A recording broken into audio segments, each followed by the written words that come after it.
Hi hello ನಮಸ್ತೆ guys. ಇವತ್ತು ನಾನು ಮನೆಯಲ್ಲಿ ಟೊಮೆಟೊ ಹಾಕಿ ಯಾವ ರೀತಿ ನಾನು ರಸಮ್ ಮಾಡೋದು ಅಂತ, ಅದು ಮದುವೆಯಲ್ಲೆಲ್ಲ ಈ ರೀತಿ ತುಂಬ ಚೆನ್ನಾಗಿ ಮಾಡ್ತಾರೆ. ಸೊ ಅಲ್ಲಿ ಮಾಡ್ತಿದ್ದಂಥ ರೆಸಿಪಿನ ನಾನು ಕಾಪಿ ಮಾಡಿ ನಿಮಗೆ ತೋರಿಸ್ತಾ ಇದ್ದೀನಿ, ನೋಡ್ಬೋದು. ಮೊದಲನೇದಾಗಿ ಮೆಣಸು, ನೀವು ಒಂದು ಕೆಲಸ ಮಾಡಿ, ಎಷ್ಟು ಜನ ಮನೇಲಿದ್ದಾರೋ ಅಷ್ಟು ಜನಕ್ಕೆ ಮಾಡ್ಕೋಬೇಕು ಅಂದರೆ ಸ್ವಲ್ಪ ಜಾಸ್ತಿ ಹಾಕ್ಕೊಳ್ಳಿ. ಸ್ವಲ್ಪ ಮೆಣಸು, ಜೀರಿಗೆ, 2 ಹಸಿಮೆಣ್ಸಿನ್ಕಾಯಿ, ಒಂದು ಮೆಣಸಿನ್ಕಾಯಿ ಹಾಕ್ಕೊಂಡು ಬೆಳ್ಳುಳ್ಳಿನ ಹಾಕ್ಕೊಳ್ಳಿ. ಇಷ್ಟು ಈ ರೀತಿ ಆ್ಯಂಡ್ ಟೊಮೆಟೊ ಒಂದು ಈ ರೀತಿ ಕೊಯ್ದು ಹಾಕ್ಕೋಬೇಕಾಗುತ್ತೆ. ಇದೆಲ್ಲ ಹಾಕ್ಕೊಂಡಾದ್ಮೇಲೆ ನೆಕ್ಸ್ಟು ಈ ರೀತಿ ಬೇಳೆನೂ ಮತ್ತು ಟೊಮೆಟೊನ ಈ ರೀತಿ ಹಾಕ್ಕೊಂಡು ಬೇಯಿಸ್ಕೋಬೇಕು. ನಾವು ಬೇಯಿಸಿರೋ ಅಂಥದ್ದನ್ನ ನಾನು ಏನು ಮಾಡ್ಕೊತಾ ಇದ್ದೀನಿ, ಇವಾಗ ಬೇಯಿಸ್ಕೋಬೇಕು. ನಾವು ಮುಂಚೆನೇ ಕೂಗಿಸ್ಕೋಬೇಕು. ಅದನ್ನು ನಾನು ಇದಕ್ಕೆ ಹಾಕ್ಕೊತಾ ಇದ್ದೀನಿ, ಜಾರಿಗೆ. ಇಷ್ಟನ್ನು ಹಾಕ್ಕೊಂಡು ತರ್ತರಿಯಾಗಿ ರುಬ್ಕೋಬೇಕಾಗುತ್ತೆ. ನಾನೀಗ ರುಬ್ಕೊಂಡಿದ್ದೀನಿ.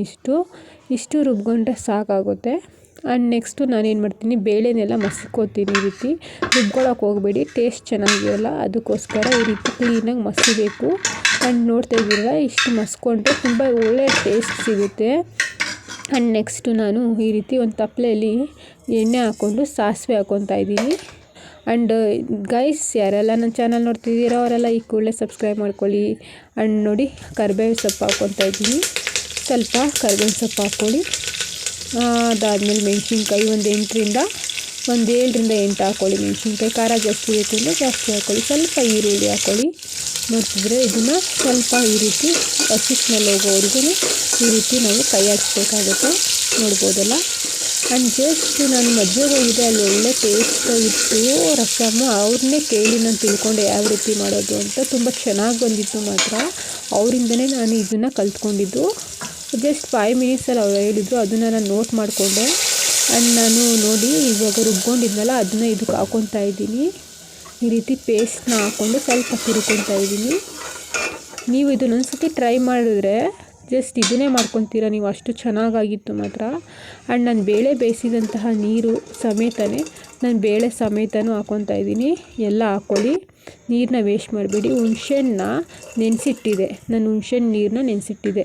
ಹುಣ್ಸೆಹಣ್ಣು ಫ್ಲೇವರ್ ತುಂಬ ಚೆನ್ನಾಗಿರುತ್ತೆ. ಅದರಲ್ಲೂ ರಸಮಿಗಂತೂ ತುಂಬ ಚೆನ್ನಾಗಿರುತ್ತೆ. ಚಳಿಗಾಲಕ್ಕೆ ಯಾವುದೇ ವೆದರ್ಗೆ ಆಗಲಿ ರಸಮ್ ತುಂಬ ಚೆನ್ನಾಗಿರುತ್ತೆ. ಆ್ಯಂಡ್ ಇದ್ರ ಜೊತೆ 2 ಹಪ್ಪಳ ಕರ್ಕೊಂಡು ತಿನ್ಕೊಂಡ್ರೆ ಇನ್ನೂ ಸೂಪರಾಗಿ ಬರುತ್ತೆ. ಆ್ಯಂಡ್ ನೋಡ್ತಿರ್ಬೋದು, ನಾನು ರುಚಿಗೆ ತಕ್ಕ ಉಪ್ಪು ಹಾಕ್ತಾಯಿದ್ದೀನಿ. ಒಂದು ಸ್ವಲ್ಪ ನೋಡಿಕೊಂಡು ನಿಮ್ಗೆ ಎಷ್ಟು ಬೇಕೋ ಅಷ್ಟು ಉಪ್ಪನ್ನ ನೀವು ಅಲ್ಲಿ ಹಾಕ್ಕೋಬೇಕಾಗುತ್ತೆ. ಆ್ಯಂಡ್ ಇದಾದಮೇಲೆ ನಾನು ಒಂದು ಸ್ವಲ್ಪ ಈ ರೀತಿ ತಿರುಗಿಕೊಂಡು ಕ್ಲೋಸ್ ಮಾಡ್ತೀನಿ. ಆ್ಯಂಡ್ ಚೆನ್ನಾಗಿ ಬಾಯ್ಲ್ ಆಗಬೇಕಲ್ವ, ಅದಕ್ಕೋಸ್ಕರ ನೀಟಾಗಿ ಕುದಿ ಬರಬೇಕು. ಈ ರೀತಿ ನೀಟಾಗಿ ಮಳ್ತಾ ಇರಬೇಕು, ಚೆನ್ನಾಗಿ ಮಳಬೇಕು ರಸಮ್ಮು.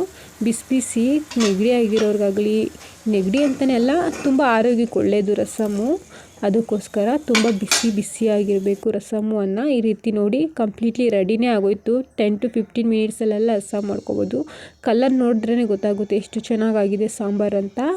ಈ ರೀತಿ ಆರಾಮಾಗಿ ಮನೆಯಲ್ಲಿ ಸಿಂಪಲಾಗಿ ಮಾಡ್ಕೋಬೋದು ನಾವು, ನೋಡ್ಬೋದು.